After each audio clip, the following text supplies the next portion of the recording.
Chers compatriotes, mes salams, mes prières de ce jour vous accompagnent. Que le Tout-Puissant vous assiste, vous ainsi que nos familles, aussi bien celles qui sont en France à l'étranger et puis celles qui sont au pays. Je fais ce direct exceptionnellement aujourd'hui pour exprimer une nouvelle fois toute ma disposition et puis toute ma disponibilité pour venir en aide, en assistance à toutes les victimes du régime dictatorial dirigé par colonel Azali Assoumani et ses soutiens. Ces gens-là, Azali et ses amis, pensent qu'ils sont intouchables.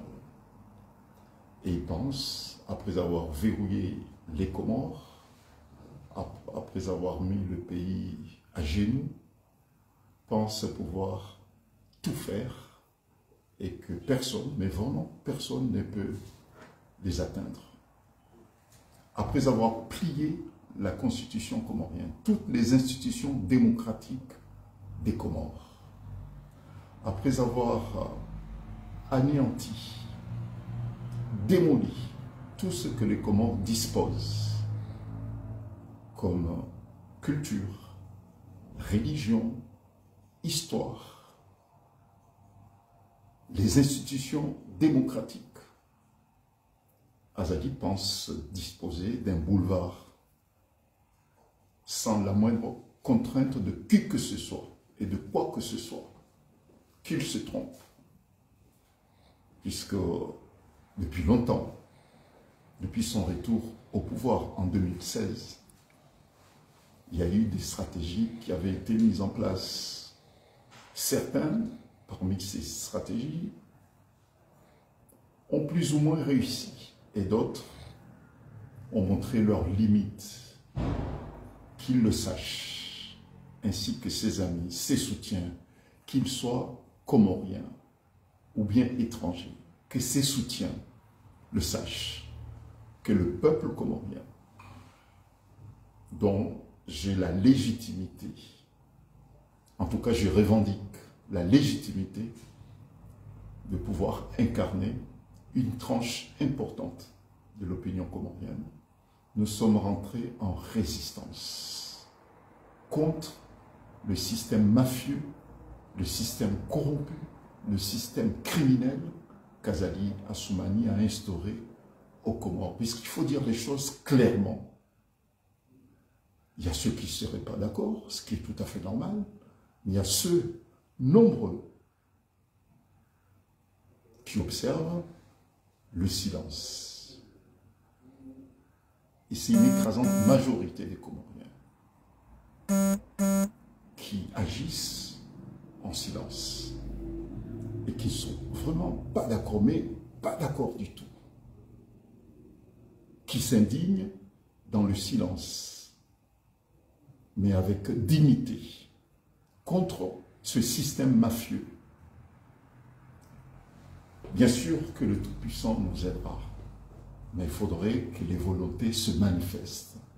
Il faudrait que la détermination de tous les Comoriens, nombreux qui sont contre ce régime criminel mafieux, se retrouvent et s'identifient pour un rassemblement des indignés contre le régime corrompu d'Azali. Je n'ai pas eu l'occasion, parce que je suis en déplacement dans une région très difficile. Donc je ne voulais pas me soustraire de mes obligations. Mais je prends le temps aujourd'hui, en quelques mots, pour répondre. Et j'aurai l'occasion, lorsque je serai en France, de demander à le répondre de façon ferme et solennelle. Les propos indignes qu'Azali Assoumani a tenus sur France 24. Indigne d'un chef d'État, mais digne de lui. Et ça le ressemble. Oui, indigne d'un chef d'État. Aucun chef d'État au monde n'oserait tenir des propos mensongers qu'Azali a tenu sur France 24. Dire qu'il ne sait pas pourquoi la famille de mon client, Fanou, qui l'avait agressé, et à juste titre, se trouve à Mayotte en ce moment, c'est digne d'Azali, c'est digne d'un menteur, c'est digne d'un criminel, c'est digne d'un manipulateur, c'est indigne d'un chef d'État. Azali voulait faire croire qu'il ne sait pas pourquoi la famille du jeune Fanou qui l'avait agressé se trouve en ce moment à Mayotte, alors que c'est son fils, et je le dis avec fermeté, puisque je suis en ma qualité d'avocat, habilité à défendre l'honneur de ce jeune militaire. Je suis habilité à défendre l'honneur, la dignité de cette famille, de la famille de ce jeune homme. Azali pense qu'il n'aura personne pour dire que c'est son fils qui a tué Fanou, que Fanou, après l'avoir agressé, a été interpellé, conduit par sa sécurité à la présidence. C'est à la présidence que ce jeune homme, il a reconnu que ce jeune est vulnérable, était vulnérable, psychologiquement vulnérable. Ce jeune homme a été conduit à la présidence par sa sécurité. C'est là où il a été torturé, tabassé et décédé ensuite et conduit dans un camp militaire. Azali veut faire croire comme quoi il ne sait pas que la mère de Fanou, avec un enfant de 8 mois, a été convoquée et interpellée chez elle le jour de l'obsèque de son fils à 20 h. Les militaires sont venus cueillir cette femme qui est allée à la gendarmerie, Manu Militari, avec son bébé de 8 mois, et qu'elle a subi un interrogatoire digne d'un régime militaire et relâchée à 1 h du matin dans les rues de Moroni. 1 h du matin avec un bébé de 8 mois.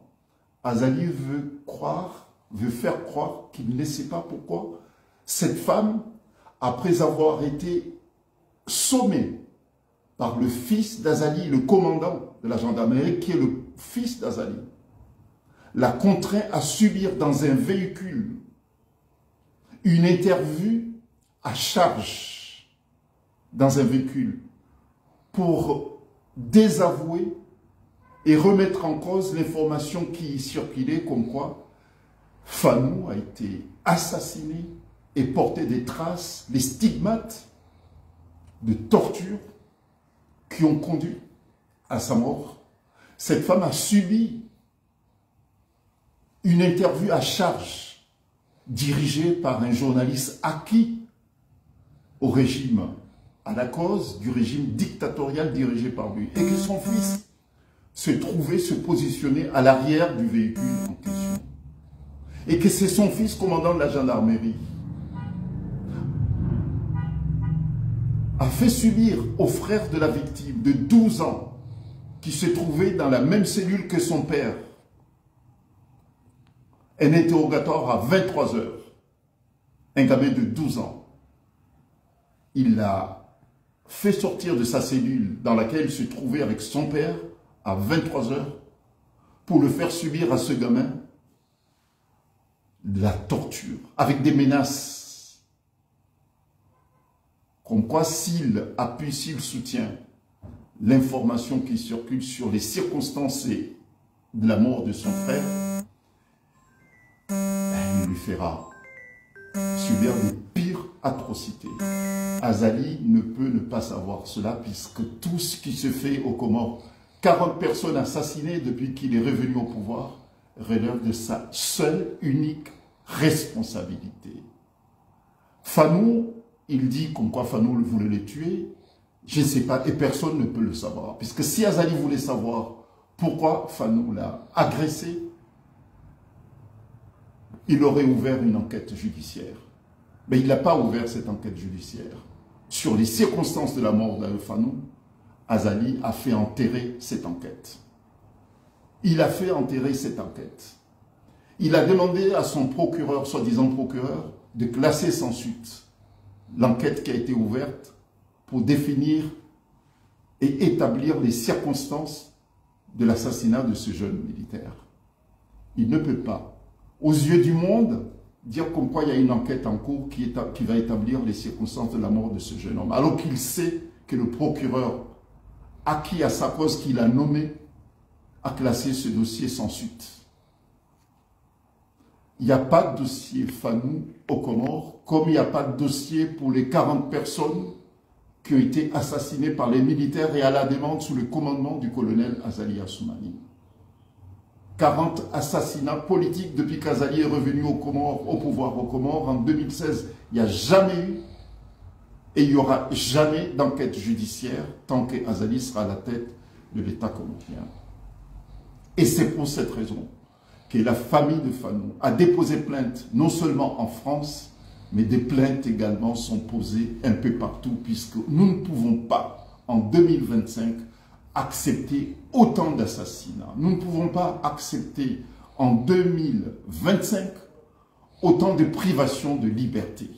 Nous ne pouvons pas, en 2025, accepter qu'autant de Comoriens quittent les Comores et vivent en exil à l'étranger parce que Azali et son fils veulent s'établir jusqu'à la fin de leur vie au pouvoir aux Comores.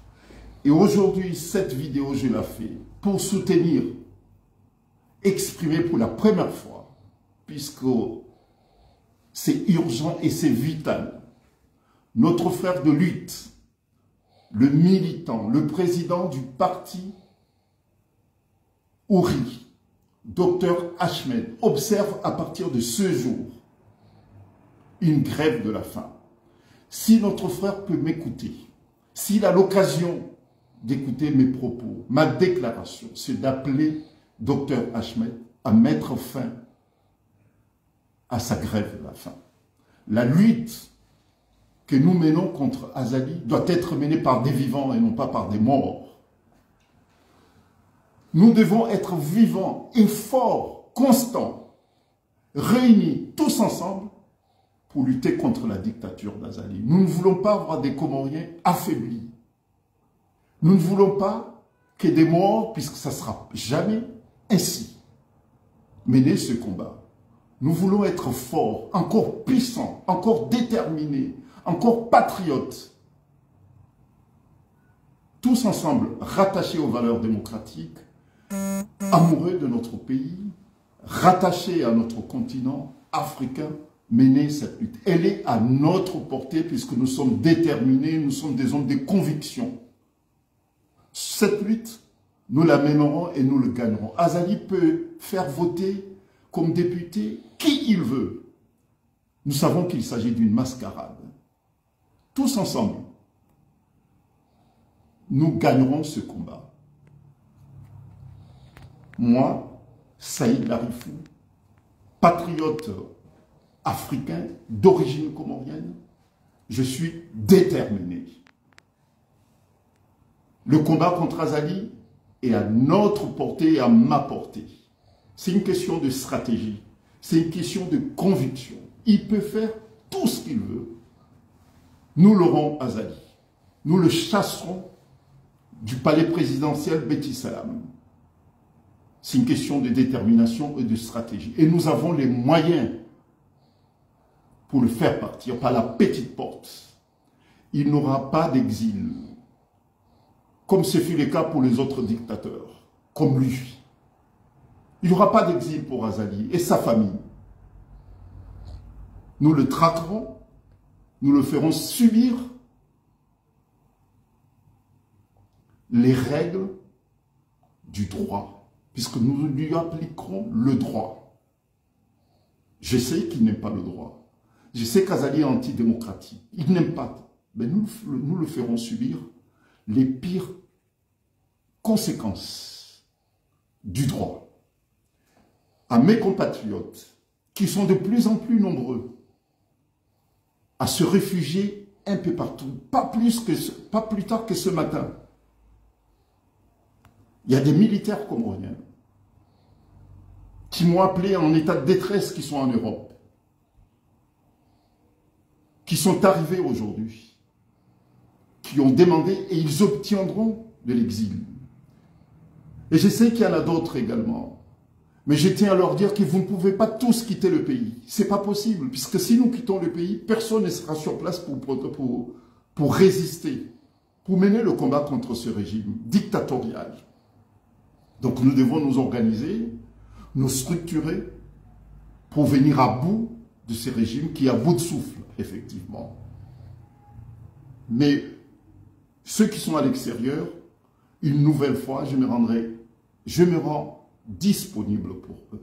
Il y a encore d'autres jeunes qui ont quitté le pays. Pas plus tard que ce matin également. Bon, je vais continuer mon travail en Mauritanie. Et une fois que ce travail sera terminé, en collaboration avec mes confrères à qui j'ai déjà contacté ce matin, pour venir en aide à ceux qui viennent d'arriver en Europe. Cette association qui s'appelle Association des victimes de la dictature d'Azali Assoumani va se structurer et portera le combat de ceux qui sont nombreux, victimes de ce régime criminel. Et ceux qui soutiennent Azali, que ce soit des organisations internationales, que ce soit des institutions internationales et des États également qui soutiennent Azali, qu'ils le sachent, qu'ils ne sont pas les amis des Comores. Ils ne sont pas les amis des Comores, ce sont des adversaires des Comoriens.